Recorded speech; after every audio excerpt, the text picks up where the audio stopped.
Hey, what's up everybody? This is Audio Dread, and today I'm going to be walking you through a step-by-step tutorial on how you can fully synthesize wind, different types of wind effects, using only the stock tools that come with Audacity straight out of the package. This is actually fairly easy to do if you know how to do it. I recently had to do this on a project that I'm working on where I had to make a wind effect of wind blowing through trees really subtly.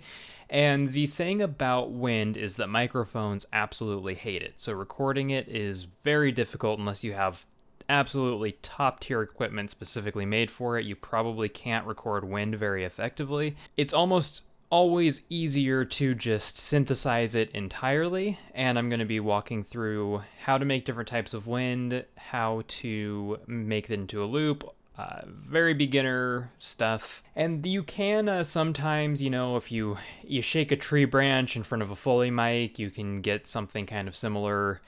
But for the most part, if you don't feel like going outside and you need to get it done now, which is kind of the boat I was in, this is oftentimes the best way to do it. So what we're going to do, I have Audacity open here, and we're just going to go up to Generate. We're going to hit Noise, and we're going to select Pink. I'm just going to do a full minute of this. The first thing that we're going to do is I'm just going to highlight this and hit Control D twice, and that's going to create 4 separate tracks.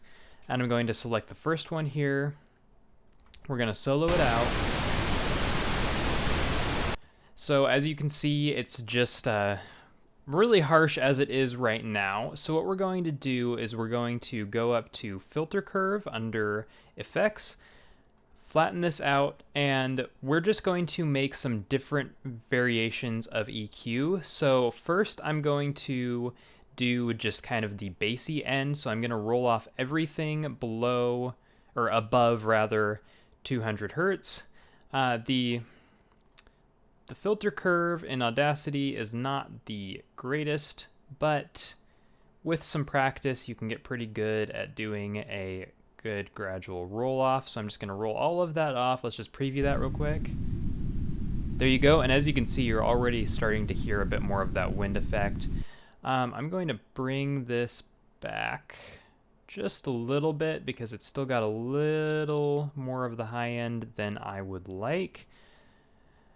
And obviously, depending on the type of wind that you're trying to produce, you're going to make these settings a little bit different. But for the most part, I suggest you just do some low, some mid, some high, and kind of experiment with the best values for the project that you're doing, and you'll find whatever works best for you. Alright, so that's got that nice bassiness to it, so I'm just going to hit OK. And that's going to bring that down. And I'm just going to go ahead and normalize all of these to 0 decibels. And the reason for that is just because it makes mixing a little bit easier down the line, at least for me. The way that I like to do my workflow, I like everything to just be at the same level when I start mixing them. So now we're just going to go up to the next track here. We're going to, oh, not that one. We're going to go to Filter Curve again, flatten it again, and this time you never want to go the super high end just because you're not going to hear that in wind very much. And again, it depends on what kind of wind effect you're trying to produce, but I'm just going to go from about 350 to, I think that's 350. We'll go with that. We'll say that's 350 if it's not. And I'm just going to roll this on up. And then I'm going to bring it back down at, starting at 2000. So just get a nice chunk of this mid-range here. Let's see how that sounds.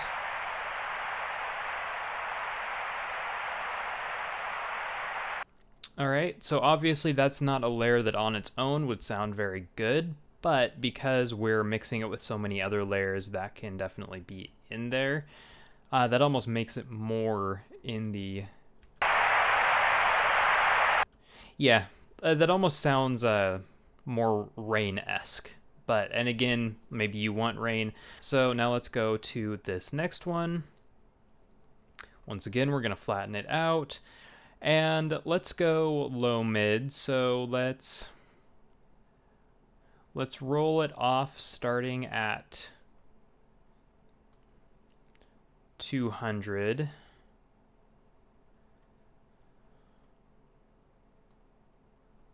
I did that backwards here. It's much easier to start from the top, at least for me. So I'm just going to roll this down, and then let's go from there to 1,000. What I personally like to do is have one low, a kind of high mid, a low mid, and then a high, but the high is still not going to be all the way up into the, 10,000 to 20,000 hertz range. Ooh, that's a really nice one. So there we've got another nice, the first and third one are my favorites so far, so those are probably going to be boosted up the most. So now we just go to the last one here, and once again, filter curve, flatten, and we'll just go from, we'll start the roll off at 6100, and this will be our high end. The roll off obviously is going to end past 10,000, but at this point, we can pull this back a little bit, but it shouldn't be too bad because that's still only, it's below negative 18 decibels. You're probably not going to hear it all that much. So that should be good. And then we'll go from 2,000 to 6,100. So we'll just roll off everything below 2,000 here. And these aren't like values that I've painstakingly figured out. I'm kind of just messing with this on the fly, and that's what I suggest you do as well. Every project is different, and you can change these values however is best for your workflow and for whatever it is that you're trying to create. Okay, so yeah, that's too harsh, so we're going to move this back a little bit and move this back a little bit. The EQ tools in Audacity are not the most efficient, but they are free, and that is the goal of this channel, is to show everybody that you don't need money to get started with sound design. It's a big roadblock for a lot of people. In the entertainment industry in general, it's, I don't have these latest and greatest programs, I don't have this equipment, so I can't get into my dream career. Absolutely, if you are passionate about sound design, you want to get into it, all you need is a machine that will run one of these free programs. Audacity will run on just about anything. It'll damn near run on your toaster, so let's try that out. That's a little better. It's still a little harsh, but that's going to be one of the lower levels anyway. Okay, so now I'm going to normalize this out. Now comes for the kind of tedious part.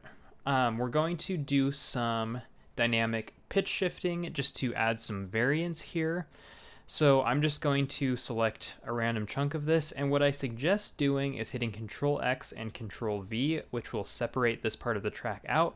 The reason for that is that when we shift, it's going to cause some minor distortion at the places where the shift ends, even though it technically shouldn't. Again, Audacity plugins, stock plugins, they're free. You get what you pay for.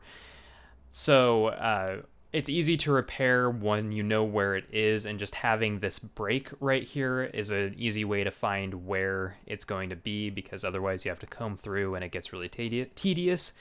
So we're just going to go to sliding stretch, and we're going to go, you never want to change more than one semitone because it will cause some artifacting, and it'll cause some artifacting even at that point, because again, it's not the highest quality pitch shift and we're not changing the tempo at all, so it does cause some minor distortion, but It's easy to kind of process out. If you do any more than this, it'll get a lot harder. So we're going to go from 0 to -1. These take a while, so expect some cuts. All right, so now we're going to just zoom in, and as you can see, there's this little break right here. So first off, just to not lose our place, we're going to bring this over, Control X, Control V again, and then for this one, you want to do the next segment before you do any repairs, just because it could change it a little bit. Or no, it absolutely will change it a little bit. Anyway, so we go -1 here, and then we'll just bring it back up to 0. We'll be back when that's done. Okay, now we're just going to zoom in on this break right here, and as you can see, if I just click to bring those together, it's not super noticeable, but there's a little jump, and whenever you have a straight vertical line, that means that it's not blended together properly. It's a little bit damaged, so we're just going to highlight a little bit of that just where it is, and then a little bit past, so it has something to go off of when it runs the repair algorithm. And we're just going to click repair, and then zoom out a little bit, zoom out more than that, not that much, and we're just going to play over that. Okay, so there is still a little bit of a click right there, so we're just going to highlight around it and hit Control R a few times.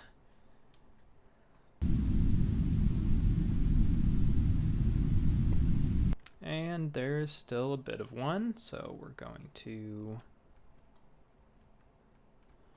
Ooh, careful not to select too much.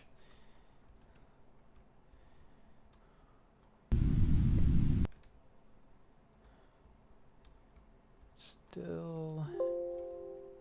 Yes, stop yelling at me. Still a bit of an issue there, so you want to just kind of get the whole area around it. You're just trying to give it as smooth of a transition as possible. It really shouldn't, because what we did here is we had it start at 0% change, and then we had it go down 1 semitone. Then we had the next segment start at -1 semitones and go up. So it should, in theory, both be -1 semitones right here, but in practice, it just doesn't work properly. Okay, so there's a little bit of artifacting right there, but it won't make a huge difference in the final cut. Once it's mixed with everything else, you won't be able to hear it, so we're going to leave that as is. So now we're going to select the next section here, and we're just going to go sliding stretch, have it start at 0% change, and have it end at this time 1 semitone higher. First, cut and paste it again to separate it out. And then, okay.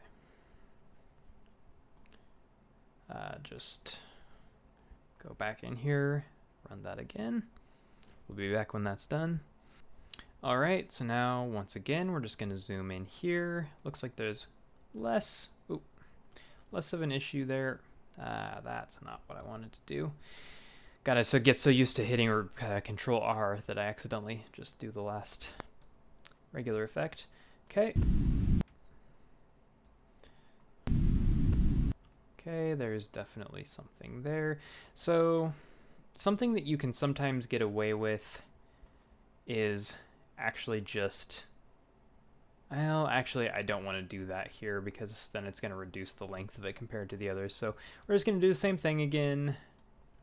Just highlight and Control R all around it until we have a nice smooth wavelength. Again, we're not trying to completely eliminate it here. If this was the only sound that was going to be in the loop, then we would, but there we go. That's fine, that little stutter. You're not going to be able to hear it once it's all cut together. Okay, so I'm just going to continue this. I'm just going to do a little time lapse here.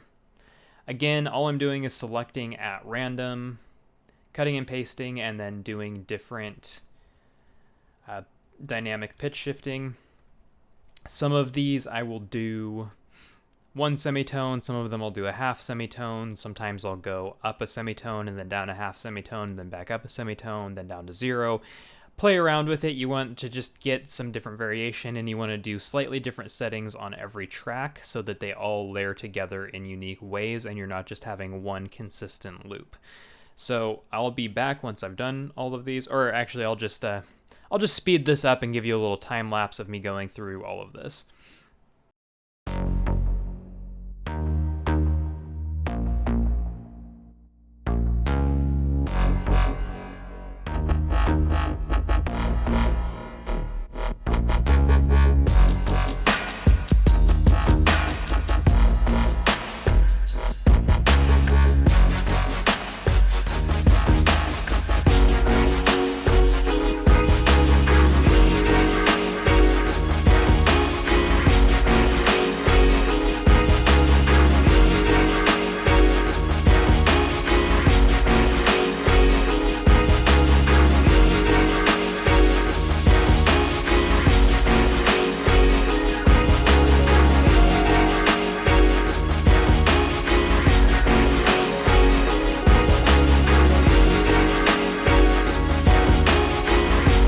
Alright, so that's this one done.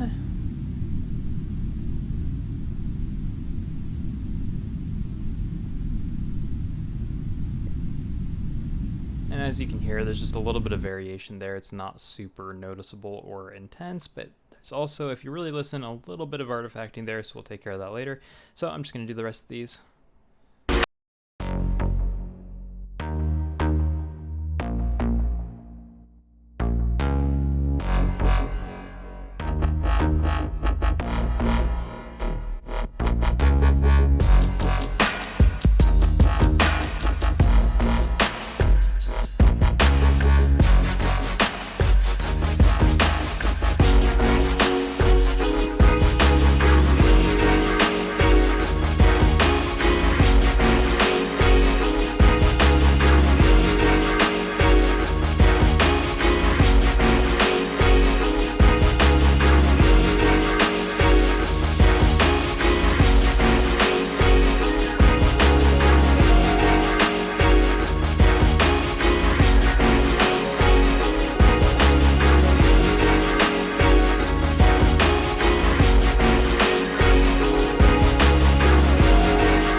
Alright, so as you can see, I got a little lazy on the last one because it was taking a long time, and this is going to be the lowest level anyway, so it doesn't matter that much. Okay, so now what we're going to do is we're going to click the envelope tool up here, and we're just going to, once again, pretty randomly, we're just going to bring it, it's best not to go straight down, to kind of roll it off a bit, back up, and we're just going to create a bit of variance here in the envelope. I'm not doing this any particular way, I'm just kind of trying to make it as random and variable as possible. Oh, I did not start at the beginning.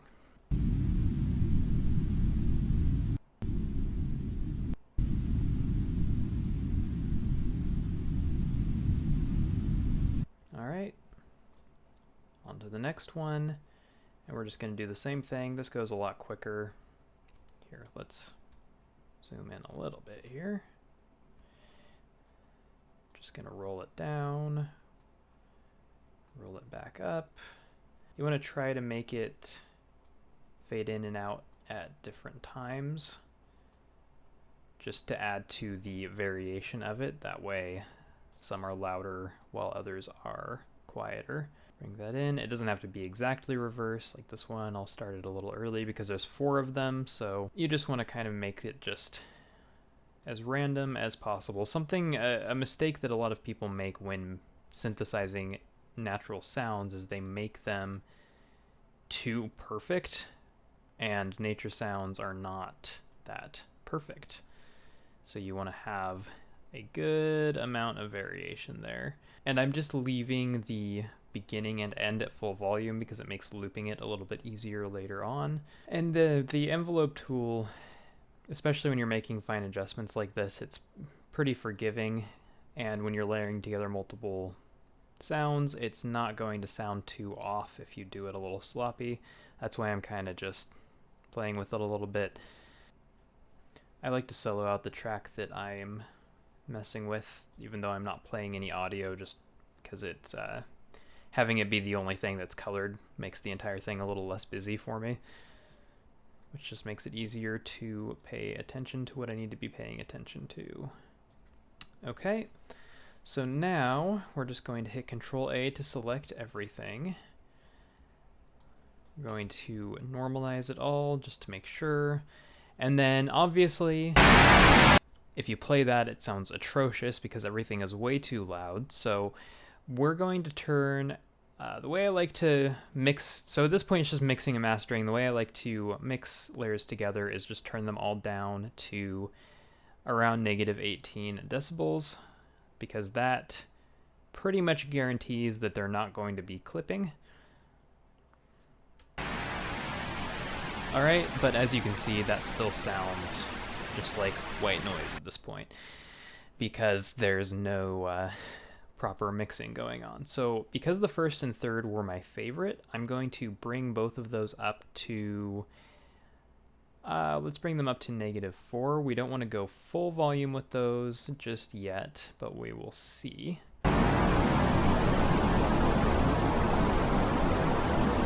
Okay. I'm going to bring this one down to, that's good.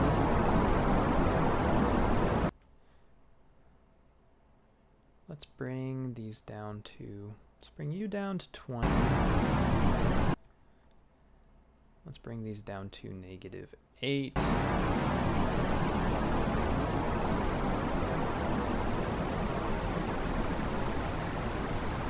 Okay. Bring you down to -1. That one should be very subtle. Okay, let's see.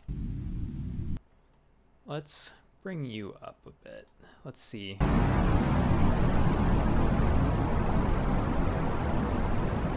That's good.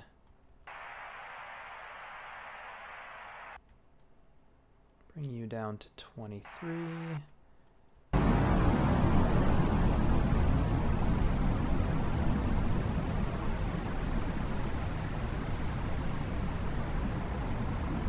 Alright, that's pretty good. As you can see, there's still a bit of artifacting going on here, so what we're going to do is we're just going to mix and render this down to one track, and then we're just going to throw a little bit of reverb on it, which should help just get rid of a bit of that artifacting. So we'll leave the room size at 100. We want to do a real mild reverb, so let's turn this down. 40 should be good. I'm going to turn the tone high down to 30, but leave the tone low at 100, and then I'm going to turn the wet gain down to -5, because we don't want much of that, and the dry gain to 1.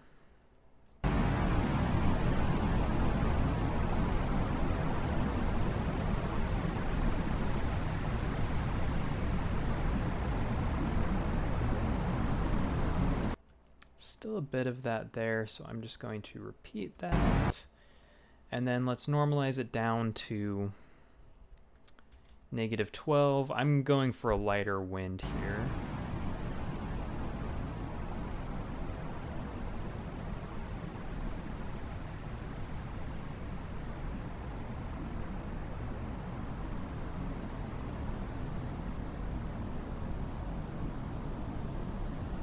So it's not all great, but it actually gets pretty good towards the end here. And honestly, if this was just something that was going to be played, you know, really low as just an ambience, an extra added layer of ambience, it doesn't need to be super clear. Obviously, I could make this a lot better if I put more time into it, but for demonstration purposes, I'm happy with how this turned out. And of course, you can play with the settings a lot more, do different EQ, do different pitch shifting, and there's pretty much unlimited possibilities there. So the last thing that we're going to do is we're just going to grab, I'll just grab 2 seconds of it, Control X, Control V to put it onto a new track. And I'm going to move that to the end here. And then we're going to select the envelope tool. We're going to drag this all the way down, and that will zero it out completely. As you can see, it won't even select anything. And then we want to just add another marker a few milliseconds after that one, and that way it'll start right at the 0 line, but still be able to fade in well. And then we'll go halfway through, and then on this end we're going to do the same thing in reverse, zero it out completely, put another marker next to it that's not quite so low, and then drag this out like so. And then as you can see, if we zoom in here, there's a little bit of just complete silence right here so that there's no popping as it comes in. So now to test this, we're just going to hit Control A, Control C, and then hit forward on the direction pad and hit Control V, and we'll be able to see if this properly loops. And it does. So now we'll just go to Tracks, Mix, Mix and Render, and now you can loop this as much as you want, and it will be completely seamless. So I hope you found this informative. This is how you can fully synthesize different types of wind effects using only the built-in stock plugins that come with Audacity completely for free. If you would like to see more tutorials like this, go ahead and leave a comment down below and subscribe. I upload every Wednesday. And until next time, I've been Audio Dread, and I hope to see you in the next one.